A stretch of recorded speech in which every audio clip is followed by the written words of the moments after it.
आज मैं लेकर आई हूँ बहुत ही simple quick and easy chicken handi की रेसिपी। इसे बनाने में बहुत कम समय लगता है और ये बहुत ही टेस्टी बनता है। बच्चे हो या बड़े, हर किसी को बहुत पसंद आएगा। तो चलिए इसे बनाना शुरू करते हैं। एक बोल में लगभग 500 ग्राम बोनलेस चिकन ले लेंगे। इसमें हम कुछ सिंपल से मसाले ऐड करेंगे। सबसे पहले जाएगा स्वाद अनुसार नमक, 1 चम्मच कश्मीरी लाल मिर्च पाउडर ऐड करेंगे, आधा चम्मच तंदूरी चिकन मसाला, ये ना हो तो इसकी जगह आप चिकन मसाला या फिर मीट मसाला ऐड कर सकते हैं। 1 चम्मच ऑयल ऐड करेंगे। अब इन सभी को हाथों से अच्छे से मिक्स कर लेंगे। ये बहुत ही सिंपल सा मैरिनेशन है। आप चाहें तो इसे सिंपली नमक और लाल मिर्च के साथ भी रेडी कर सकते हैं। सारी चीज़ अच्छे से मिक्स करने के बाद अब इसे हम 15 से 20 मिनट के लिए साइड में रख देंगे। जब तक ये मैरिनेट हो तब तक आप बाकी प्रिपरेशन कर सकते हैं। चलिए आगे का प्रोसेस देख लेते हैं। गैस पर मीडियम फ्लेम पर एक बर्तन रख देंगे और इसमें हम ऑयल ऐड करेंगे। जब ऑयल गर्म हो जाएगा तो इसमें 1 चम्मच जीरा ऐड करेंगे और 3 मीडियम साइज़ का बारीक कटा हुआ प्याज ऐड करेंगे। इस प्याज को हमें तब तक भुनना है जब तक ये जो प्याज है ना हल्के ब्राउन ना हो जाए। प्याज को अच्छे से ब्राउन करेंगे ना तभी जो ग्रेवी है बहुत ही बढ़िया गाढ़ी बनती है और जो प्याज है वो भी अच्छे से गल जाता है।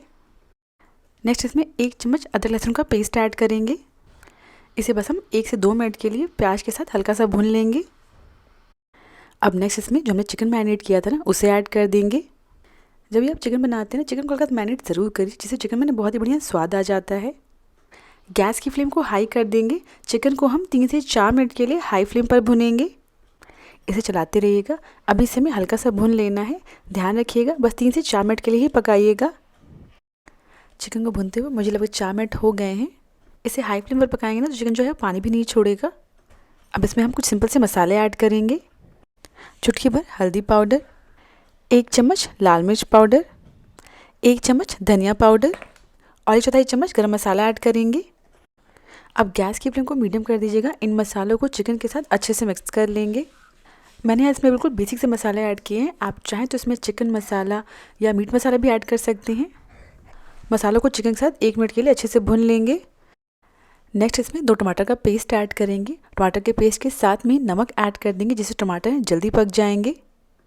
टमाटर को कट करके नहीं ऐड करिएगा, इस तरीके से पेस्ट में ऐड करिएगा या फिर टमाटर को कद्दूकस कर लीजिएगा या फिर मार्केट में जो टमाटो की प्यूरी मिलती है ना आप उसे ऐड कर सकते हैं।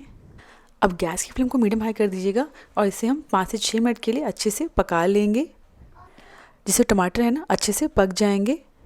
और चिकन भी हमने फुल्ली कुक नहीं किया है तो वो भी धीरे धीरे पकते रहेंगे। अगर आप इसे धीमी आंच पर पकाएंगे तो क्या होगा, जो चिकन है बहुत पहले ही पक जाएंगे और ओवर कुक हो जाएंगे बाद में, जिससे वो चूई हो जाते हैं।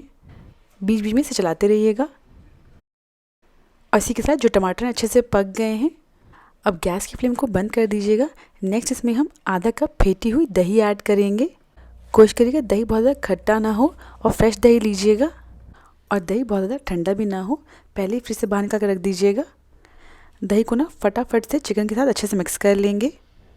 गैस को बंद करके फटाफट से मिक्स कर देंगे ना दही को, तो जो दही है फटती नहीं है। दही को अच्छे से मिक्स करने के बाद गैस को ऑन कर देंगे मीडियम फ्लेम पर और इसे हम 2 मिनट के लिए पकने देंगे। 2 मिनट पकाने के बाद अब इसमें हल्का उबाल भी आ गया है। अब इसमें आधा कप फ्रेश क्रीम ऐड करेंगे। इसकी जगह आप घर की फ्रेश मलाई को पीस कर इसमें ऐड कर सकते हैं। क्रीम को अच्छे से मिक्स करने के बाद इसे हम लो फ्लेम पर 5 मिनट के लिए ढककर पकने देंगे। अगर आपको लगे ग्रेवी को और पतला करना है तो इसमें गर्म पानी ऐड कर दीजिएगा। अब इसे ढककर पका लेंगे। 5 मिनट बाद ढक्कन हटा देंगे और लास्ट में इसमें भुनी कसूरी मेथी ऐड करेंगे। और इसी के साथ हमारा चिकन हांडी बिल्कुल रेडी है। बहुत ही सिंपल रेसिपी है, बहुत जल्दी बनकर रेडी हो जाता है। ये बहुत ज़्यादा स्पाइसी भी नहीं है, बच्चे हो या बड़े हर कोई इसे बहुत आराम से खा लेंगे। गैस को बंद करने से पहले एक बार चेक कर लीजिएगा जो चिकन अच्छे से पका है या नहीं, और नमक भी चेक कर लीजिएगा। नमक कम लगे तो ऐड कर लीजिएगा। इसे आप नान के साथ सर्व कर सकते हैं। नान के साथ इनका कॉम्बिनेशन बेस्ट है। बाकी आप चाहें तो इसे रोटी के साथ या चावल के साथ भी सर्व कर सकते हैं। अगर आपको आज की रेसिपी पसंद आई हो तो प्लीज़ मेरे चैनल को सब्सक्राइब करना ना भूलें।